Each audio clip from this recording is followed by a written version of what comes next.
So what if I told you that the longest backlog at your company right now isn't actually a sign of operational failure?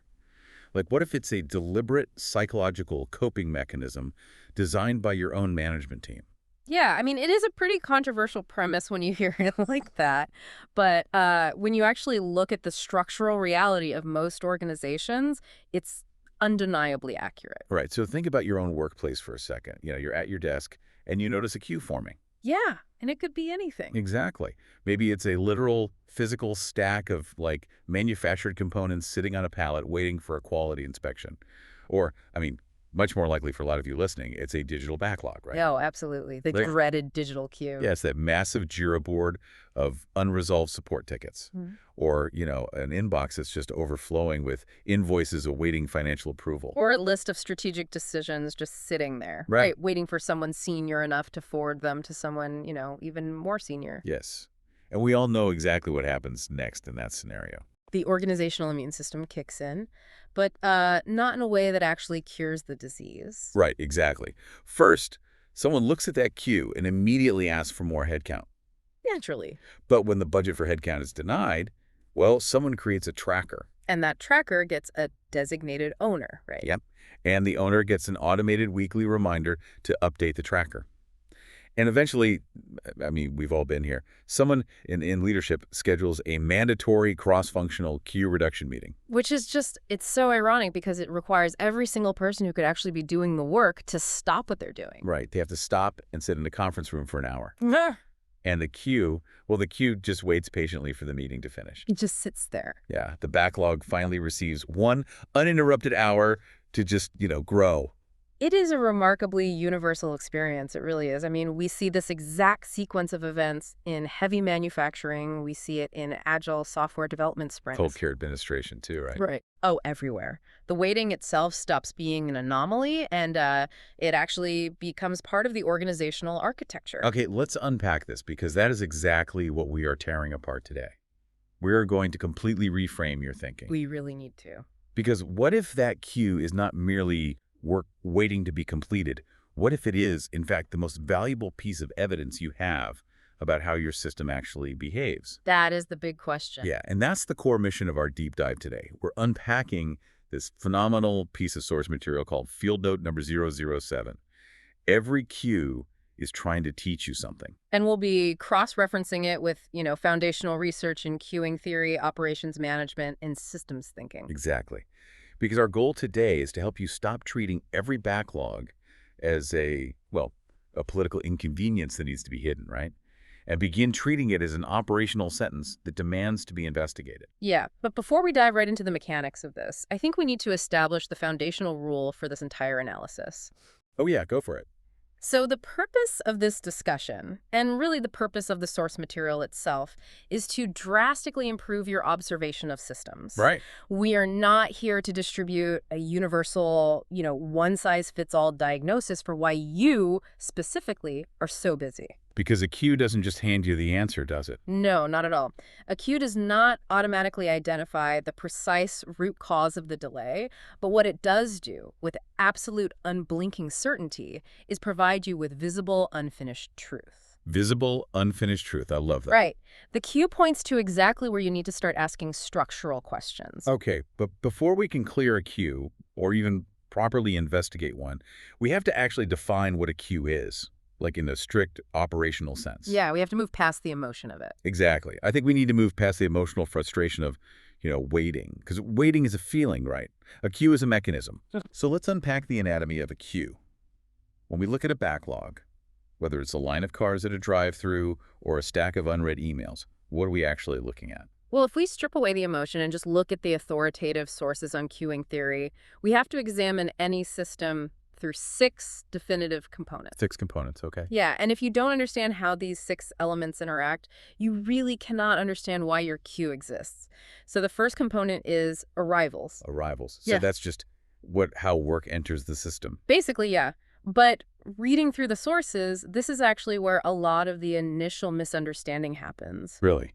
How so? Because an arrival isn't just a volume metric, you know? It's a behavioral pattern. We have to distinguish between deterministic arrivals and stochastic arrivals. Okay, deterministic and stochastic. Break that down for me. Sure. So a deterministic arrival pattern is entirely predictable. Think of a scheduled train arriving at a station or like a perfectly tuned assembly line where a new chassis drops into the welding station every 45 seconds. Right, so there's no surprise. Exactly. You can plan for deterministic arrivals with really simple math. But, I mean, almost nobody listening to this works in a purely deterministic environment. No, of course not. Most knowledge work, and most service work for that matter, deals with stochastic arrivals. Meaning random. Right, it means the work arrives with inherent randomness and variability. Think about an emergency room. Oh, yeah, that's a perfect example. You don't get exactly 2 patients every hour, right? Yeah. You get 0 patients for 3 hours, and then boom, a multi-car pileup happens on the highway, and you get 14 patients in 6 minutes. Right. Or think about an IT help desk. Tickets don't just arrive in a steady, manageable trickle. They arise in massive bursts when a server goes down, or like on a Monday morning when everyone forgets their passwords. Exactly. So understanding that arrival pattern, whether it's steady, batch dumped, or just completely unpredictable, that's the first piece of the puzzle. Okay, so that's arrivals. Oh. What's the second component? The second is waiting. This is the literal accumulation of work that has successfully entered the defined system, but hasn't yet received any action. So that's the queue itself. Yes, that is the queue. Which brings us to the third component, service. This is the actual value-adding work being performed. Like the physical inspection of a manufactured part. Right, or writing the new software code, or the legal review of a contract. And just like arrivals, service has its own variability, doesn't it? Yeah. I mean, writing one line of code might take 5 minutes, but debugging a legacy database might take 3 weeks. Oh, absolutely. Service time is rarely uniform, which we will dig into deeply in a moment. But that leads us to the fourth component, which is departures. Okay, departures. Work successfully leaving the system. Exactly. It's done. It's out of your jurisdiction. It has moved downstream. Right. And then the fifth component, and this is the one I feel like everyone obsesses over, capacity. Yes, capacity, the maximum rate of processing. It's the absolute limit of what the service component can handle over a given period. So how many patients the ER doctors can see in a shift? Or how many expense reports a finance clerk can process in a single day? Spot on. And finally, the sixth component, and this one is often the most revealing about a company's culture, is queue discipline. Queue discipline. That's a fascinating concept because from the sources, it seems like that's where the math actually meets human behavior. It really is. Queue discipline refers to the established rules, whether they're formal or informal, that determine what specific item gets served next. Right, because in a perfectly fair, rational system, you might just have first in, first out, or FIFO.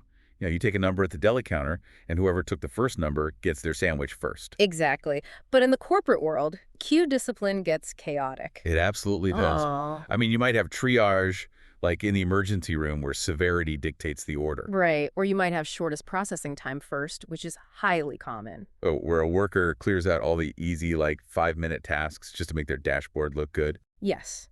While the massive, complex project just sits in the queue for 6 months. Wow, yeah. So when we synthesize these 6 components, arrivals, waiting, service departures, capacity, and queue discipline, what the sources are really telling us is that a queue fundamentally shows that work has entered a defined part of a system without yet leaving it. That's it.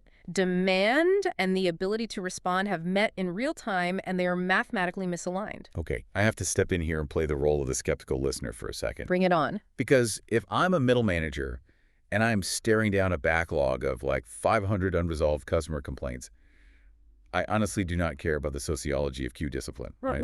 Or whether my arrivals are stochastic or deterministic. Isn't a queue just basic proof that my team is too slow? Or, more commonly, isn't it just undeniable proof that my department is underfunded and we just need to hire more people? It's so tempting to think that. Right. If we have a massive queue, we obviously just lack the capacity. Why shouldn't I just demand 3 more heads for my team? Because doing so without investigation is arguably the most dangerous assumption an organization can make. Jumping straight to, we need to add capacity, or my people need to work faster, is a wildly simplistic conclusion. But why? Because it entirely silences the evidence the queue is offering. Wait, how does adding capacity silence the evidence? I mean, if I hire 3 people and the queue goes away, didn't I fix the problem? You might have temporarily hidden the symptom, sure, but you have not cured the disease. And worse, you've likely just increased the operating cost of the business to do so. Oh, I see what you mean. Yeah, the cue is evidence. It is not a root cause report. Yes, the mismatch could be a pure lack of capacity. That's one possibility. But it could also be extreme variability in those stochastic arrivals we talked about. Right, the randomness. Exactly. If work comes in massive spikes on the 30th of the month and then nothing happens for 3 weeks, hiring 3 more full-time people means you're paying them to sit completely idle for 3 weeks just to absorb a poorly managed spike. Wow. Okay, that makes total sense. So adding headcount there is actually a huge waste of money. Huge. It could also be that rework is constantly returning to the process because the upstream quality is terrible, or it could be missing information. Missing information, like the work is there, but you can't do it. Exactly. It's structurally blocked. If the disease is, we are missing signatures on these forms and you hire 3 more people, you haven't solved the signature problem at all. You just have 4 people staring at a desk full of unsignable forms. Right. And you are paying all of them a salary to do it. That is a phenomenal distinction. So if we're misdiagnosing cues because we only see the physical stack of paper on the desk, how do we actually measure the invisible cost of that waiting? Well, that brings us into the mathematics of the sources. Right, because we've established that cues are measurable systems, not just bad luck. And this leads us to something called Little's Law. And looking at the math here, it seems to completely undermine how most organizations track their performance. It really does. Little's law is basically the mathematical heart of queuing theory. The theorem relates 3 average quantities in any stable system, and the formula is expressed very simply as L equals lambda W. Okay, let's break that down carefully because I want to make sure we understand exactly what we're measuring. L equals lambda W. What is the L?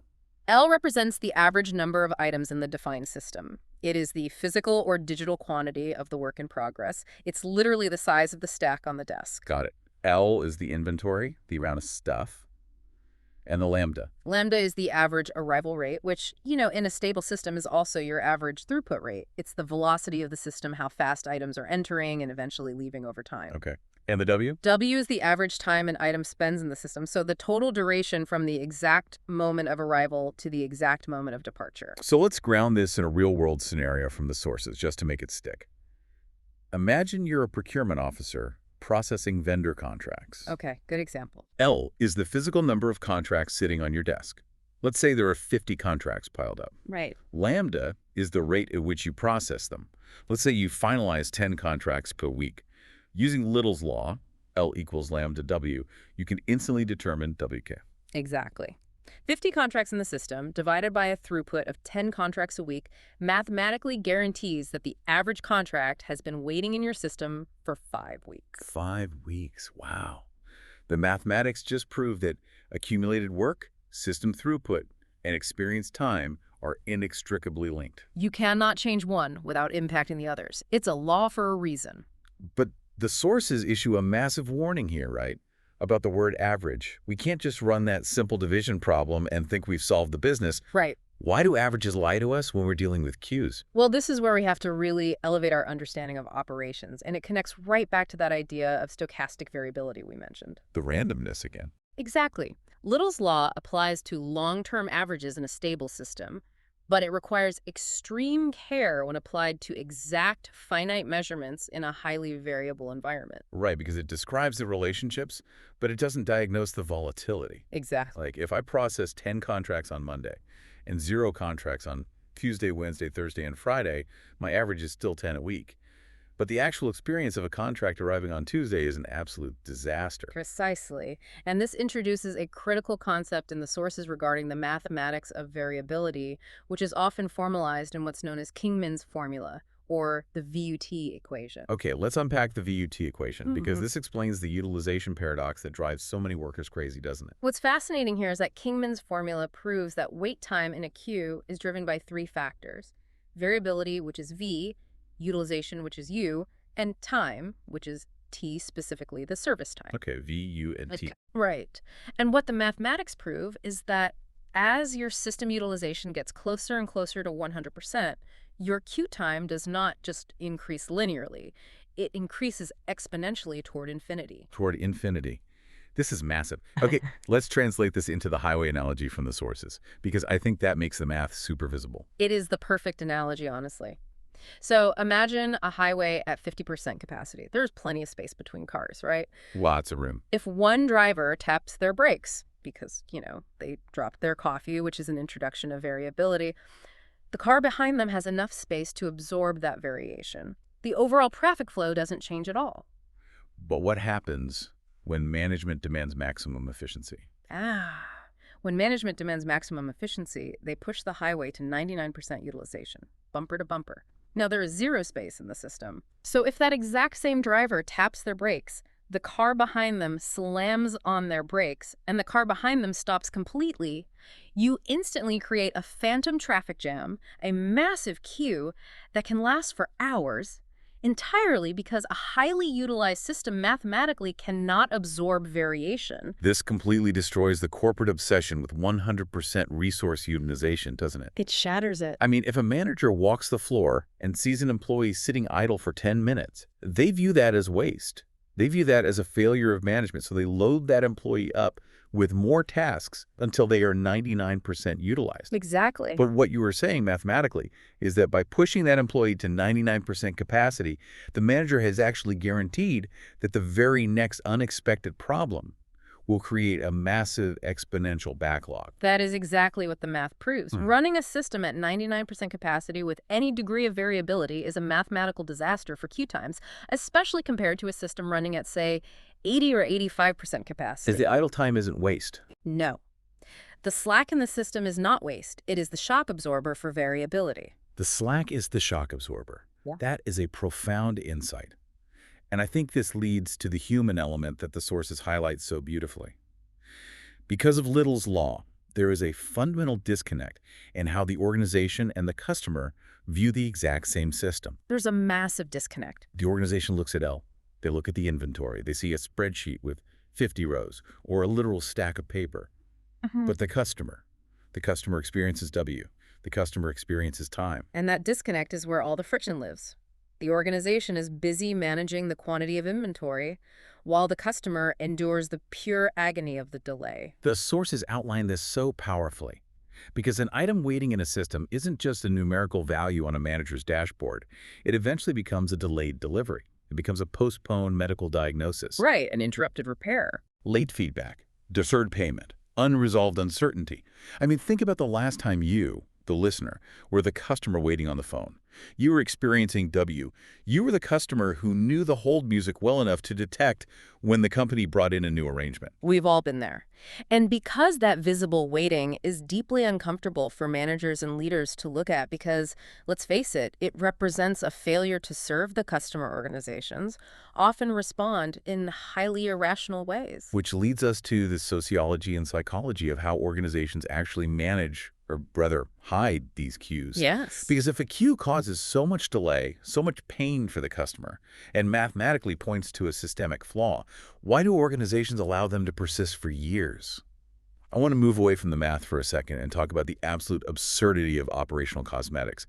How does waiting become normalized? It happens so gradually and honestly with such good intentions that no one notices the structural decay. A queue always begins as an exception. Just one thing. Right, just one unfinished item that didn't fit the standard process. Then another. And because it's viewed as a temporary exception, it receives a temporary workaround process.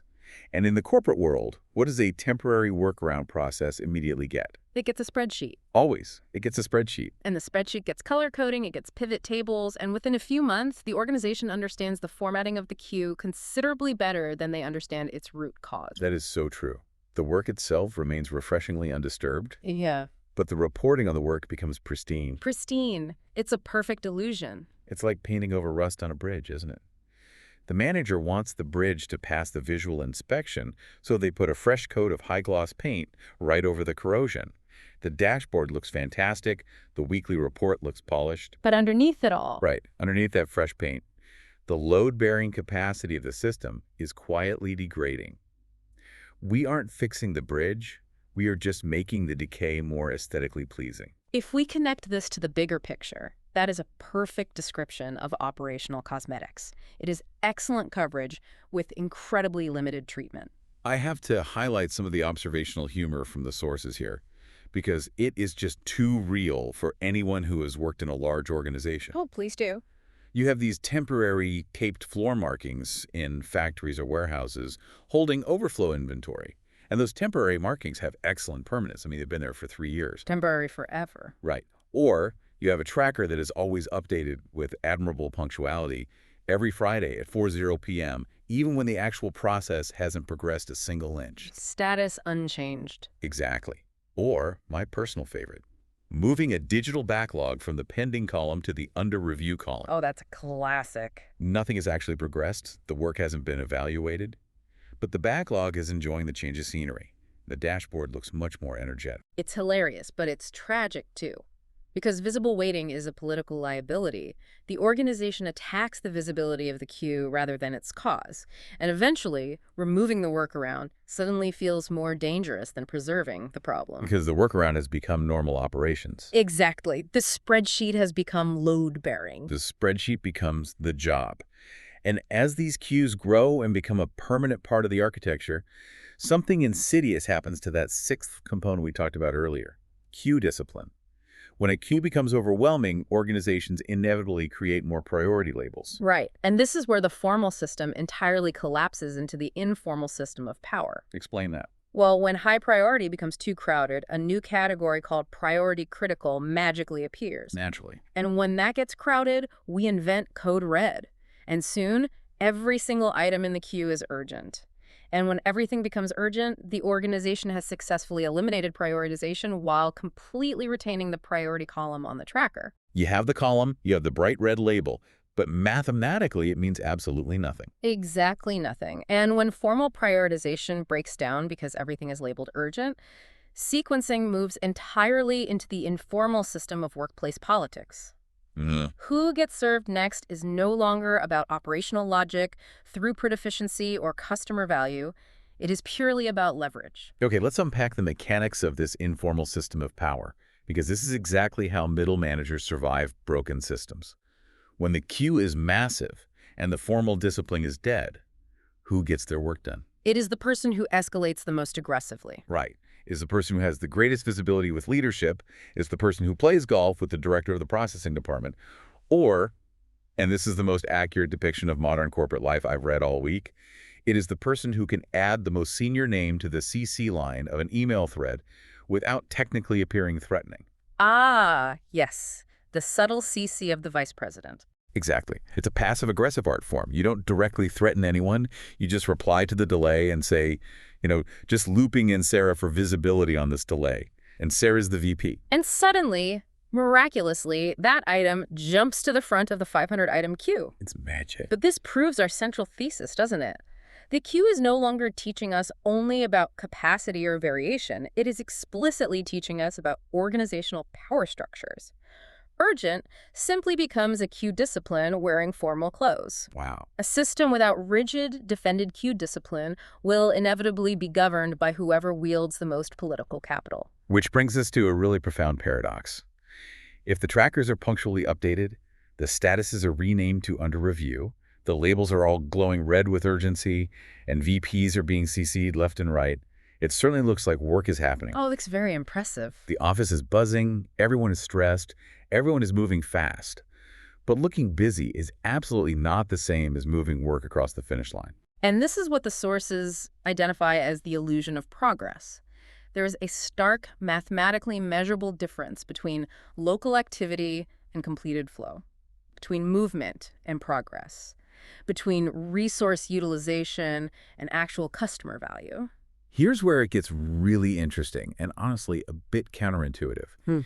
You can have an organization where every single workstation is occupied. Every department is hitting its local efficiency metrics. Every dashboard in the building is bright green. Yep.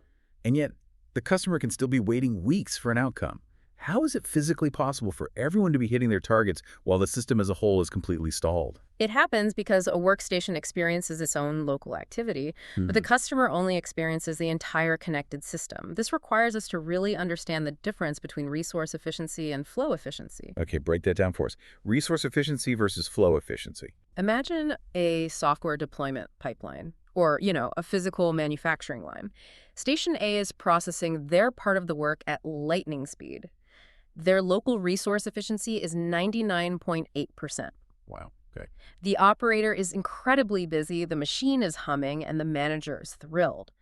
But Station B, which is right downstream, is waiting for a different component, or it's offline for maintenance, or it's simply a slower process. Right.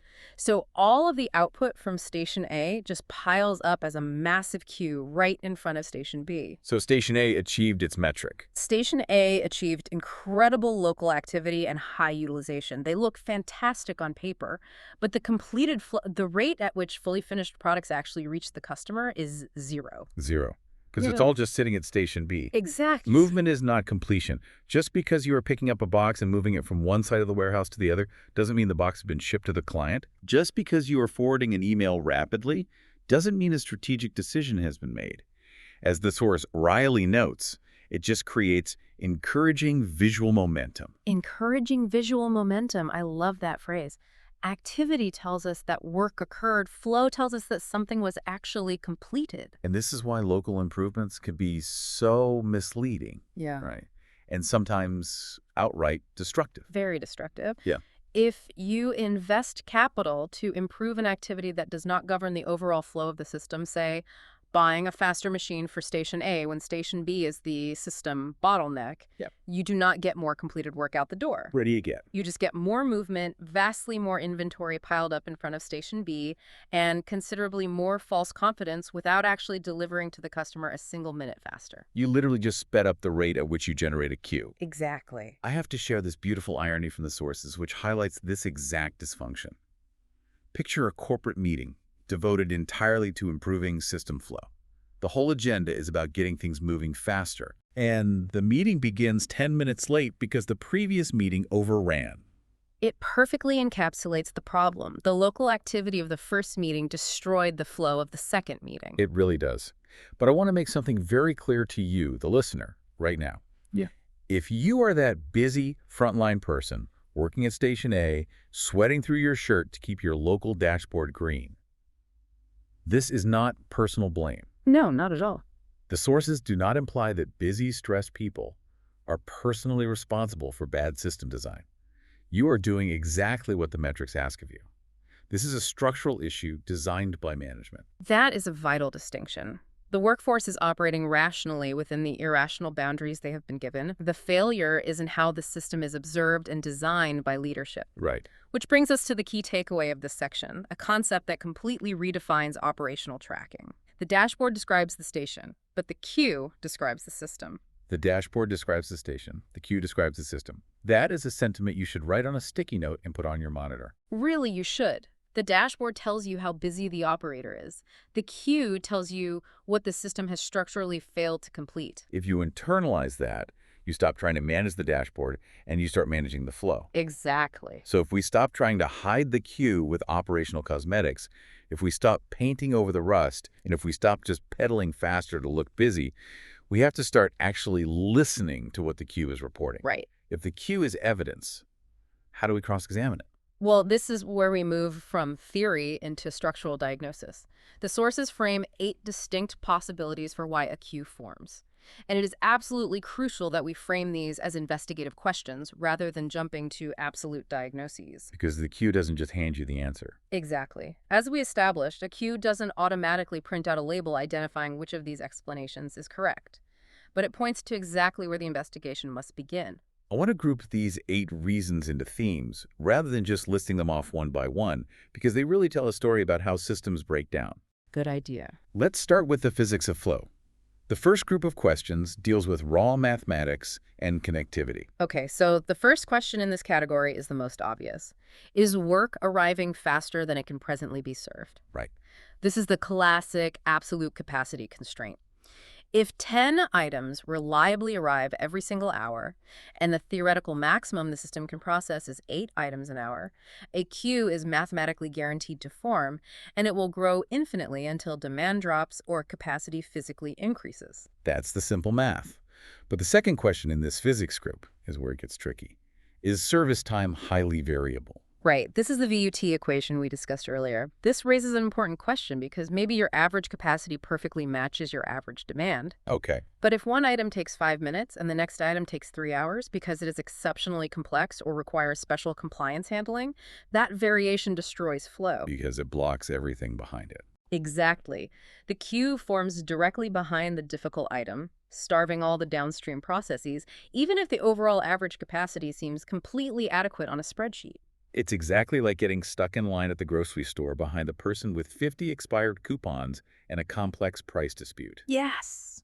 Perfect analogy. The store manager knows the average checkout time is 2 minutes, but that high variability in one single transaction grinds the whole system to a halt. Exactly. Okay, the third question in this physics category. Is the downstream process unavailable or disconnected? This goes back to Station A and Station B. You can finish your part of the work flawlessly, but if the shipping container hasn't arrived at the dock, or the cloud server is down for maintenance, or the legal department is on an off-site retreat, The work has nowhere to go. right, the queue builds up right at the exit point of your process. You are completely done, but the system is entirely blocked. Okay, so that's the physics of flow capacity, variation, and downstream availability. The second theme I see in these 8 questions deals with the unique friction of knowledge work. Question 4. Are priorities repeatedly changing faster than work can actually finish? Oh, this is a devastating issue in corporate environments. I can imagine. Think about it. If an engineering team is halfway through Project A, and leadership suddenly bursts into the room and dictates that Project B is the new critical priority, Project A is immediately dropped and enters a queue. Right. Then, before Project B is finished, the market shifts, and Project C becomes the new top priority. Work is constantly frantically started, but it is rarely finished. This creates a massive, demoralizing backlog of half-done initiatives. The whiplash of the priority critical label we talked about earlier. Starting work is cheap, finishing work is expensive. Very expensive. Question 5 in this knowledge work theme is critical information missing? In this scenario, the item has arrived, and there is ample capacity to serve it. The workers are ready. So it's not a headcount issue. Not at all. But the service structurally cannot begin because a key piece of data, a client signature, or an essential specification is absent. It's just missing. Right. The work just sits there, occupying physical space and mental attention, waiting for clarity. And as the source astutely notes, that clarity is usually waiting in another queue entirely. That is so frustratingly relatable. I can't process this vendor expense report because you didn't attach the receipt. It goes into the queue, the capacity is there, but the execution is blocked. Exactly. Question 6. Is work being released into the system too early? This is a subtle, often political move. Sometimes work is forcefully pushed into a system just to get it off a manager's desk so they can claim they handed it off, even though the wider system is completely unprepared for it. I've seen that. Right. Releasing work prematurely does not accelerate completion. It just creates larger queues, more raw inventory, and vastly more confusion on the floor or in the database. It's like dumping all the raw ingredients for a cake. The flour, the eggs, the butter, onto the kitchen counter before the oven is even preheated or the mixing bowls are clean. You haven't started baking. You've just cluttered the workspace so nobody else can use it. Precisely. And that brings us to the final theme, self-inflicted systemic wounds. Question 7. Is rework returning to the process? Now, I noticed the source material heavily emphasized rework. I always traditionally thought of rework as a quality assurance issue, not a queuing or capacity issue. How does a typo or a defect cause a backlog? Because rework acts as a hidden, parasitic multiplier of demand. Rework literally steals capacity from new arrivals. Wait, how does this feel capacity? Okay, if your team processes 100 items a week and you have the capacity for exactly 100 items, you think you are balanced. Right, 100 in, 100 out. But if 30 of those items are rejected downstream and sent back to you for correction, your actual systemic demand isn't 100, it is 130. You are essentially doing the same work twice, which floods the system, creates massive queues, and destroys predictability, all while the dashboard claims you are working at peak capacity. That is brutal. Rework is a capacity thief. It absolutely is. And finally, question 8. Is a specific policy creating artificial accumulation? Sometimes the queue is a totally manufactured reality based on arbitrary bureaucratic rules. Artificial rules? Like what? For example, a financial policy that dictates all purchase orders must be batched together and signed off by the CFO only on Friday afternoons between 3:000 and 4:0 p.m. Oh, I've lived through that. Right. For 4.5 days a week, a massive queue grows entirely because of an artificial policy constraint, not because of a lack of actual processing capacity or a surge in market demand. So we have these very distinct, mechanically different reasons why that backlog is sitting there. And I think what the source material is shouting at us here is so vital. Selecting an answer without evidence is management malpractice. It really is. If the real problem is missing information, like the receipts aren't attached, but you assume the problem is capacity and you hire 3 more clerks, you haven't solved anything. Precisely. You must look before prescribing. The queue is an invitation to look. Which brings us to the most actionable part of our deep dive. Understanding the VUT equation is great. Identifying operational cosmetics is great. But how do you, the listener, walk into work tomorrow morning and actually analyze your own backlogs? Right. Let's make this actionable. Let's get incredibly practical. The sources introduce a 10-step reflection framework, and we're going to treat this as an editorial tool, a way to formally cross-examine your queue, not just mechanically walk through a listicle. Let's discuss how these observations actually work in practice. Let's do it. The first thing you have to do is locate the friction. The framework asks, where exactly does waiting begin and what changes immediately before it? This requires absolute precision. You cannot just wave your hand and say, oh, the delay happens in the engineering department. That's too broad. Way too broad. You have to find the exact physical or digital boundary. Is it sitting in a specific shared inbox? Is it waiting at a specific status change in the Jira software? Look at the last successful action before the work stalled. What are we looking for there? Was it a handoff between 2 rival teams? Was it a transition from an automated digital process to a manual human review? The boundary where the work stops is usually where the friction lives. Once you find the boundary, you have to understand the flow mechanics. The framework asks, what is the arrival pattern and what determines service order? And this circles back to our earlier discussion on stochastic arrivals and queue discipline. You have to observe reality.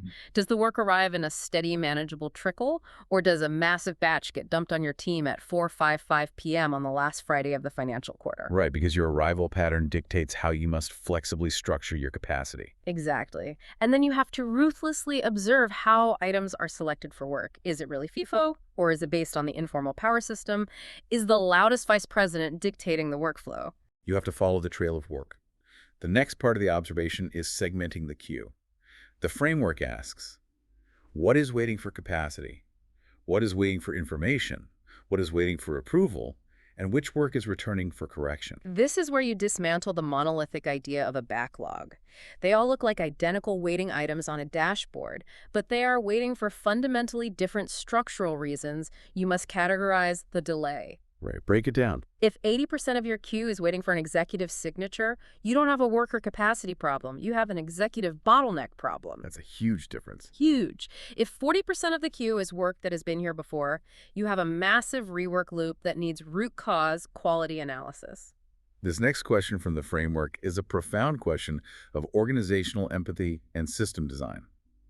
Who absorbs the delay? Following the delay reveals the true cost of the queue. If a physical part sits in a warehouse, the delay is absorbed by the company in the form of raw storage and capital costs. But in knowledge and service work, the cost is deeply human.